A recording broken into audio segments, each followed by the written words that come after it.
In The Last Jedi, we're shown a critical scene from 3 different perspectives. Luke's lie about what happened, Kylo's version of the events, and then what we assume is the truth. These characters can't agree on the basic facts of what happened. There's a similar problem between the people who liked this movie and the ones who hated it, who often feel like they have seen completely different films. And it's weird that art is like this. Today I want to look at why. I got a lot of comments on my last video where I argued that the film had a basic level of dramatic competency, and many of the comments said, that's all well and good, but ticking boxes does not a good story make. The real problem with The Last Jedi is in the execution. And in case it wasn't clear in that video, yes, I agree that simply answering the 7 questions I brought up in that video doesn't automatically mean you have a great story. Those questions are a starting point. It's more like if you don't answer any of them, your story will lack energy. If you do answer them, great. There's 1,000 more steps to go before you're done. My channel wouldn't exist if it was otherwise. But as to the notion that this film has bad execution, that is the question of this video, because how do we determine what constitutes well executed? How do viewers form an opinion of a film when they like some parts of it but hate others? How do they choose what to value and prioritize, and when do they make those choices? These are big questions that I will not fully answer by the end of the video, but if we're even to begin to investigate them, we have to talk about something called reader response theory, which means I'll have to stop using my theory textbook as a mic stand and actually do some reading.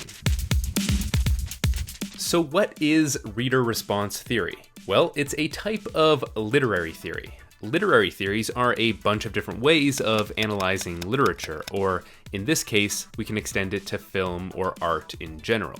Think of them as lenses you can look through that will reveal different meanings in the text. Now, these may seem pretty dry, and they are, but it's also what gets you beyond merely saying that a story is good or bad. So this handy little diagram is a nice summation of how these theories operate and interrelate. Some analyze the text's relationship to the context of its creation and what it says about the world, while others analyze the work by what it says about the artist. But today we're looking at how audiences interact with a piece of fiction, and to do that we'll need the help of Stanley Fish. Stanley Fish. He's a literary critic at the forefront of the reader response theory movement, in large part because of his 1976 paper, Interpreting the Variorum, where he argues that we can't be sure about what a text is saying because everything we think it's saying is a result of our own interpretations. And since we make decisions while interpreting a text, filling in its ambiguities, we are writing the text while we read it. As a result, meaning is different for every person. Or is it? The biggest critique against reader response theory is that if we're saying that every single person's reading of a text is valid, then it's impossible to have any sort of conversation about art, because you can say that the Iliad is really about man's anxiety over extraterrestrial invasion or whatever you like, because according to reader response theory, whatever you get out of the text is the text. But Mr. Fish has an answer, which he explains in an expansion to his original article. People usually don't have entirely unique readings of a text. We're more likely to fall into camps with other people who have come to the same conclusions. Fish calls these camps interpretive communities. He says that an interpretive community is made up of those who share interpretive strategies, not for reading in the conventional sense, but for writing a text, for constituting their properties and assigning their intentions. So basically, an interpretive community is predisposed to come to the same conclusions about a text because they've used the same methods to analyze it. Since its introduction in the 1960s and 70s, reader response theory has been used not just for academic readings of a text, but to study the ways general audiences and niche and fan cultures consume media. For example, in her book, Reading the Romance, Janice Radway studied the reading practices of 42 lower middle class women who primarily read romance novels. She observed that these readers read rapidly, often skipping to the end, pay no attention to literary style, identify strongly with characters, especially especially heroines, and care most about story and plotline. They share strong dislikes, which is to say that they have prescriptive criteria. No violent heroes, weak heroines, pornography, unhappy or ambiguous endings. Essentially anything that got in the way of the core fantasy of being vicariously swept up in an epic romance was just plain bad writing for these readers. For readers outside of that group, those books hold almost no meaning at all, but for readers inside of that group, a book with the most beautiful prose imaginable could still be bad if it failed to serve their need for escapist fantasy. Ahem.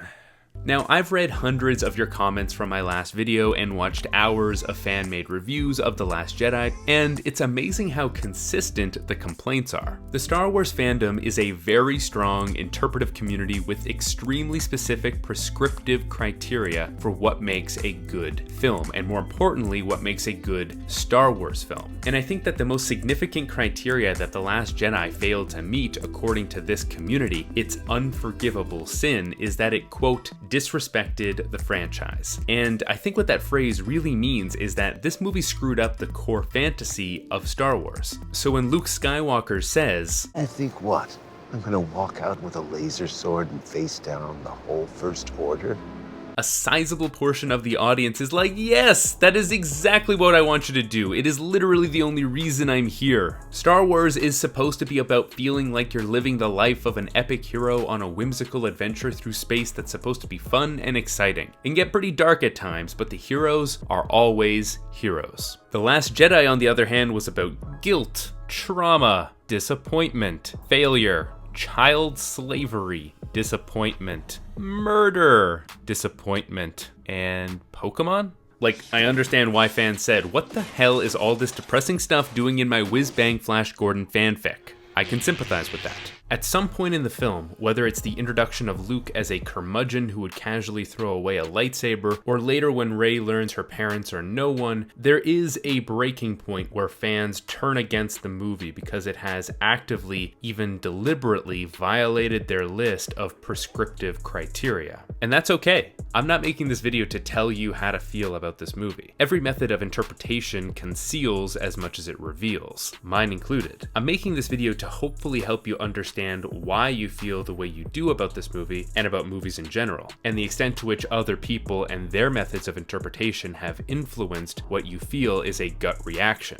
It's fine to dislike a film because it did not meet your pre-existing standards, but it may also be useful to you to recognize that that's the case, to be aware of the context in which you're viewing something, because it's never the only context. That's what makes writing so difficult, because as much as we like to develop principles that will help make a story good, those goalposts are always changing based on the audience and are never universal to begin with. So to return to the critique of it was badly executed, the questions I'd ask are which parts? These ones? Okay, well why does that matter to you more than everything else? The answers will tell you more about yourself than they will about the movie. But to end things here, I want to offer my own reading of the film, specifically on the one part of it that I think is most responsible for creating the division among fans: the death of Luke Skywalker.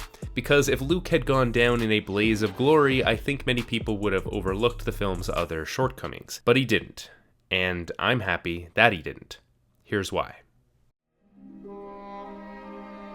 How do we find the courage to fight when everything good we accomplish is undone? That's the issue at the core of Luke's character in this film. Just as the galaxy has been taken again by the forces of evil, so too has he by the temptation to do evil. These things are cyclical in the Star Wars universe, and if the game is rigged, Luke wants out. And yet, he returns, and in doing so overcomes the only force in the galaxy he hasn't already conquered: himself, his fears, guilt, and anxieties. I can think of no better visual representation of overcoming depression than seeing Luke walk out of the darkness through a field of fire to face his past mistakes in the bright light of day.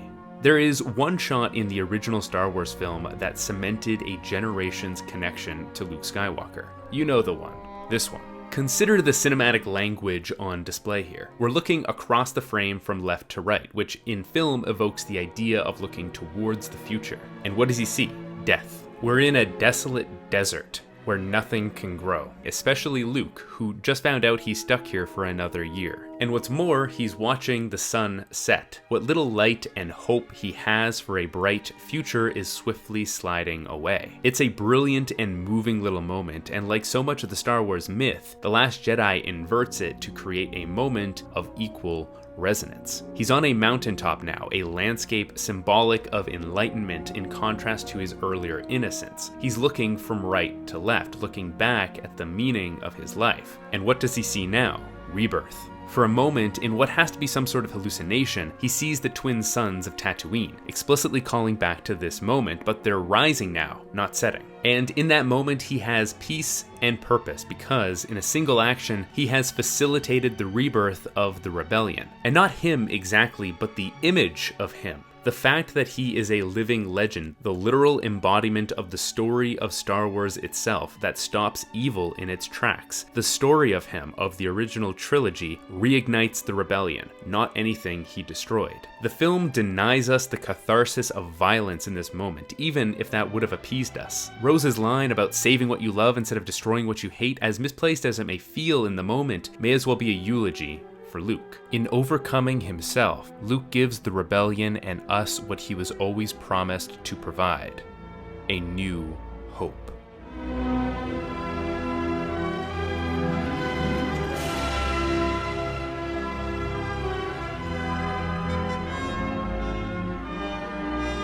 But one of the complaints about The Last Jedi I do share is that Rey did learn how to use the Force a little too quickly. Learning new skills takes time, but if you want to accelerate that process, then I recommend signing up for Skillshare. Skillshare is an online learning community with over 20,000 classes to choose from, and though you won't be able to learn how to swing a lightsaber there, you can learn about design, video editing, and yes, they even have creative writing classes as well. Try the course by Emily Gould for some more tips. A premier membership will give you unlimited access to all of their classes, so I want to thank Skillshare for sponsoring this episode, and if you want to join the millions of students already on the platform, you can get 2 months free by going to this link in the description. I want to thank my patrons for supporting this channel and for you for watching these videos, sharing them, and commenting on them. If you want to help ensure that I can keep making new videos, go to patreon.com/justright and pitch in as little as $1 a video. Keep writing, everyone.